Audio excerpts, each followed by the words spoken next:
This Valentine's Day, Coach Granny turned 94, and what a weekend it was. I'd like to share it with you. It started the day before the birthday with an intimate lunch at a wonderful restaurant where I met new friends, young couples, mothers and daughters, people just beginning their stories, and others who are well into theirs. We took pictures, we laughed and dined. I found myself blessing relationships without even planning to. It's just what I do when I see love growing. There's something so beautiful about watching people in the middle of their becoming. On the birthday, we had a brunch right at home, prepared by my favorite chef. Family and extended family gathered around the table. There were calls from across the country, children, grandchildren, even great grands. We sat together in reflection, in love. My kids sang to me beautiful harmonies that come from people who have known one another their whole lives. There were thoughtful gifts, stories, shared memories that touched me so, and laughter, soul enriching laughter. Later, we dined at another great restaurant celebrating Valentine's love. I found myself looking around the room, really looking. I saw history sitting at the table with me. I had the impulse to get up and walk around the room, to greet others, to speak to each person, to bless the moment properly. My lawyer daughter, the one I've mentioned before, gave me that look. You know the one that says, "Mom, perhaps this is not the time." And I smiled because in that moment there was a knowing, a room that was already held together by love. So I stayed seated at first. I let the room breathe. I let the moment settle around me. And then after another round of happy birthday, something shifted. A couple seated at the table just behind me leaned over to say happy birthday and to share with us that his wife had missed being born on Valentine's Day by just 15 minutes. And suddenly, what had been a private celebration became something shared. Before I knew it, I was at that table, laughing, listening, celebrating her story as if it were my own. I glanced back over at my lawyer daughter, and this time she returned a knowing smile. She knew. This is exactly who I am. I know when love is moving in a room. Before long, I was engaging with other couples, staff, strangers who did not feel like strangers.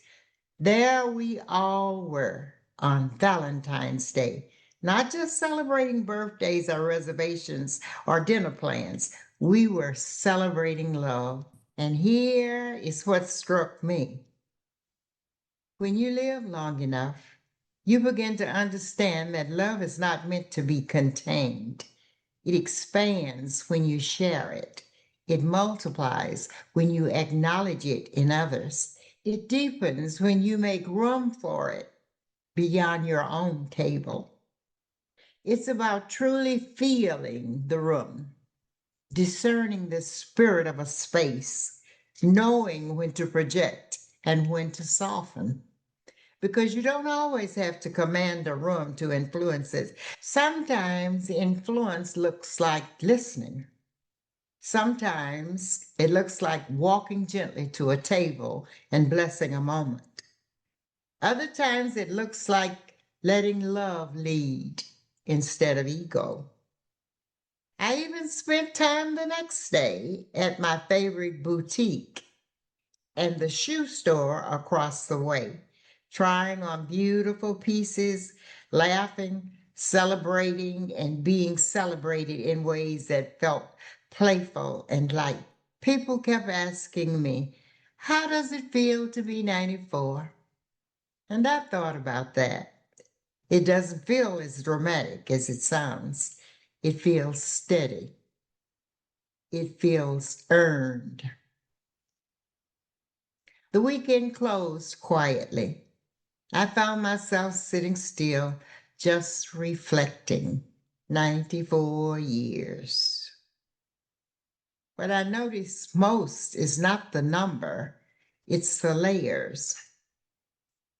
I've seen love begin and love end.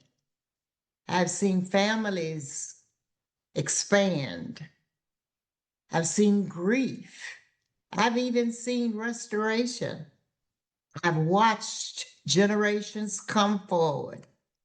And from every piece of this celebration weekend, with all the food, gifts, music, and fellowship, came this awareness. Love may look different in each season. At the lunch, I saw new love, fresh, hopeful, trying to understand itself. At brunch, I saw seasoned love, tested, proven, imperfect, but committed. In the harmonies, I heard love that had matured. In the laughter at dinner, I saw love that has learned how to forgive. And in the quiet afterward, I felt love that no longer needs applause. Here's what 94 has taught me. Love is not a single event. It is not one relationship. It is not one season. It's something that you grow into. Sometimes you grow into it through joy, sometimes through disappointment, sometimes through starting over. But if you stay open, truly open, love will deepen. It becomes less about fireworks and more about faithfulness, less about being seen and more about seeing, less about performance and more about presence. This weekend reminded me that a life well lived is not measured by how much attention you receive, but by how much love you have cultivated and sustained.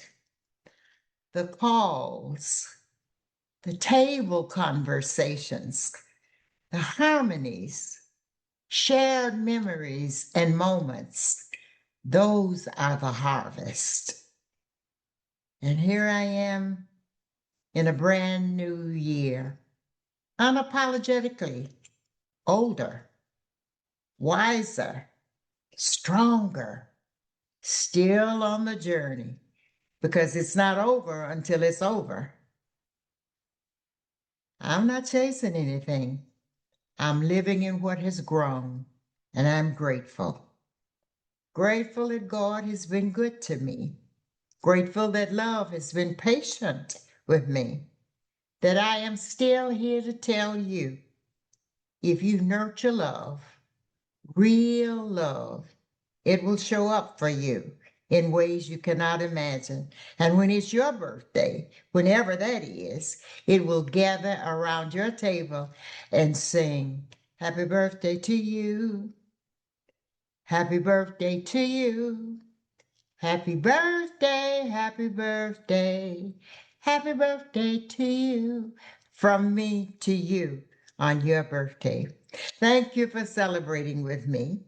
And if you're still growing, keep growing, because love matures beautifully. This is your season, your journey. What you do with it is up to you. Until next time, Coach Granny says peace, love, and joy.